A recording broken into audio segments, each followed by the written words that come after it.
안녕하세요. 돈 되는 상식입니다. 이제 대한민국은 고령화 사회에 진입했는데요. 노후 준비를 든든하게 잘해 두신 분이라면 튼튼한 노후를 보장받지만 그렇지 않으신 분들이 많으실 거라 생각됩니다. 저도 마찬가지인데요. 그래서 노후에 조금이라도 안정적인 삶을 살기 위해서 정부에서는 소득 있는 국민에게 국민연금을 강제로 불입하게 하고 있습니다. 하지만 많은 국민들이 국민연금에 대한 관심은 있지만 정확한 내용을 잘 모르고 계신 분들이 많고, 얼마씩 납입을 하고 있지만 연금 수령할 시기에 얼마를 받을 수 있는지 모르시는 분들이 많습니다. 하지만 국민연금을 납부했다면 연금 수령 시기가 되었을 때 조금이라도 더 많이 받고 싶은 게 사람 마음이죠. 국민연금과 관련해서는 예전 제 다른 영상에서 자세히 말씀드린 적이 있는데요. 오늘은 국민연금이 개정되면서 달라지는 내용들이 있습니다. 우선 2021년 12월에 개정이 되어 6개월이 지나는 시점인 오는 6월 22일부터 시행되면서 달라지는 부분도 있고요. 이번 2022년 6월 14일에 국무회의에서 국민연금법 시행령 개정안이 의결되면서 또다시 한 번 더 추가로 바뀌는 내용이 있어 준비를 했습니다. 우선 2022년 6월부터는 연기연금 제도의 연기 신청 횟수 제한이 폐지되면서 5년 동안 횟수와 상관없이 연기가 가능하게 되었습니다. 국민연금 지급액은 본인의 국민연금 가입 기간과 평균 소득액에 따라 연금 수령이 달라지며 18세 이상 60세 미만의 국민이면 누구나 가입 대상이 되고, 최소 가입 기간 10년을 채웠을 때 수급 연령이 되면 국민연금을 받으실 수 있습니다. 그런데 이런 국민연금이 2021년 12월 21일에 국민연금법이 개정되었고 6개월이 지나는 6월 22일부터 시행이 되는데요. 개정 내용을 살펴보면 수급권자의 선택권 보장을 위하여 노령연금의 지급 연기 신청을 1회로 한정하는 부분을 삭제함으로써 수급권자가 희망하는 경우 횟수 제한 없이 지급 연기를 신청할 수 있도록 하고 있는데요. 최대 5년까지 연기를 할 수 있습니다. 기존에는 연금 수령 시기를 연기하고자 하면 수급자가 희망하는 경우에 1회에 한해서만 최대 5년까지 연장이 가능했는데요.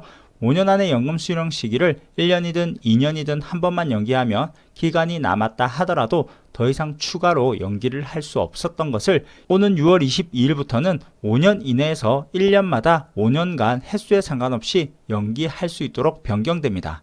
만약 5년 동안 2년, 3년 이렇게 두 차례에 나눠서 5년을 연장할 수 있고요. 5년 동안 1년씩 5년간 횟수에 상관없이 연기를 할 수도 있습니다. 국민연금을 수령하는 기간이 늦어질수록 매월 0.6%씩 1년이면 7.2%의 연금액을 더 받으실 수 있는데요. 2년을 연기했을 경우 14.4%가 되고 5년을 연기했을 경우에는 1년마다 7.5%가 증가되어 36%의 연금액을 추가로 받을 수 있게 됩니다.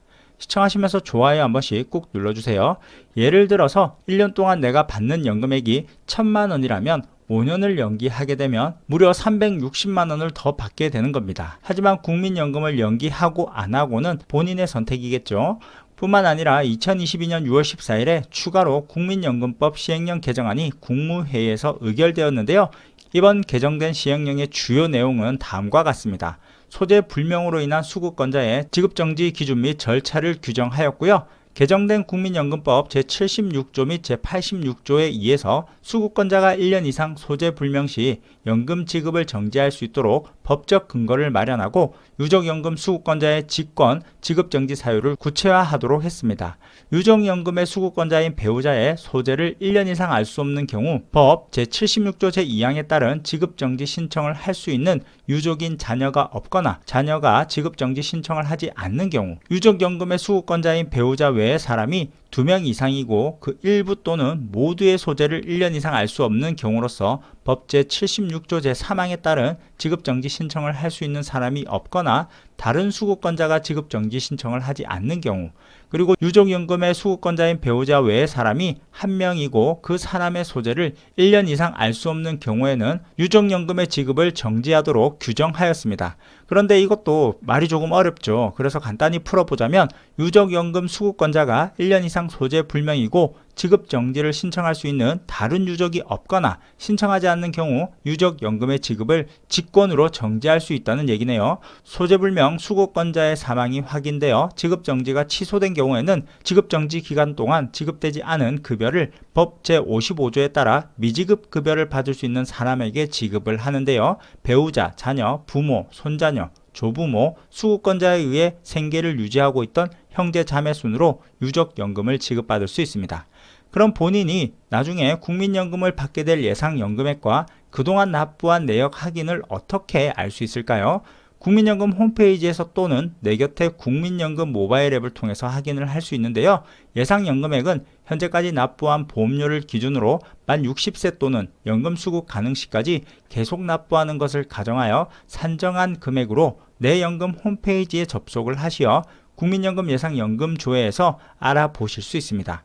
하지만 공인인증서로 로그인을 해야 조회가 가능한데요. 만약 공인인증서가 없으신 분들은 공단 홈페이지에 자주 찾는 민원을 선택하신 후 내 연금 알아보기를 클릭하시고 예상연금 모의 계산이나 예상연금 간단 계산에서 월납부 보험료를 본인이 직접 입력하거나 과거 및 미래의 소득을 본인이 직접 입력하여 향후 예상연금액을 알아보실 수 있습니다. 현재까지 개인이나 사업장이 납부한 보험료 내역은 공단 홈페이지 민원 신청, 개인 민원, 사업장 민원, 보험료 납부 내역에서 조회하실 수 있습니다. 그리고 한 가지 더 궁금해하시는 내용 중 압류와 관련된 내용인데요. 국민연금은 185만원 이하의 연금 수령액은 압류를 할 수 없고 국민연금 전용 안심계좌를 이용하면 압류로부터 보호가 됩니다. 국민연금은 노후생활의 기본적 수단으로 국가에서 보장하는 연금급여이기 때문에 이를 받을 권리를 압류하거나 담보로 제공할 수 없도록 국민연금법에서 명시를 하고 있습니다. 또한 수급권자에게 지급된 급여 중 일정 금액 이하의 금액에 대해서는 압류의 효력이 미치지 않습니다. 하지만 연금을 지급받고 있는 은행 계좌는 예금 채권이기 때문에 타인에 의해서 압류가 될 수 있는데요. 연금 수급 계좌가 압류되었다 하더라도 법원의 압류명령 취소 신청 또는 압류명령 범위 변경 신청 절차를 통해서 월 185만원 이하의 금액은 압류 대상 금액에서 제외시킬 수 있습니다. 이 또한 지금 당장 연금급여가 필요한 일부 수급자들에게는 번거로움이 될 수 있어 이를 미연에 방지하기 위해 국민연금 급여수급 전용 계좌인 국민연금 안심통장을 법제화했는데요. 현재 총 22개 금융기관에서 개설이 가능합니다. 이 계좌는 법원의 압류 명령 및 체납 처분으로부터 보호를 받을 수 있는 국민연금 전용 계좌인데요. 국민연금보험공단에서 지급하는 노령연금, 유족연금, 장애인연금, 분할연금만 입금이 가능합니다. 그럼 오늘은 국민연금과 관련된 개정된 내용에 대해서 말씀을 드렸는데요. 노후에도 안정적인 삶을 살기 위해서 어차피 받을 거라면 조금 더 많이 받는 게 좋지 않을까라는 생각이 드네요. 하지만 선택은 본인들의 몫이겠죠. 자, 그럼 오늘 영상은 여기까지 할게요. 끝까지 시청해 주셔서 감사합니다.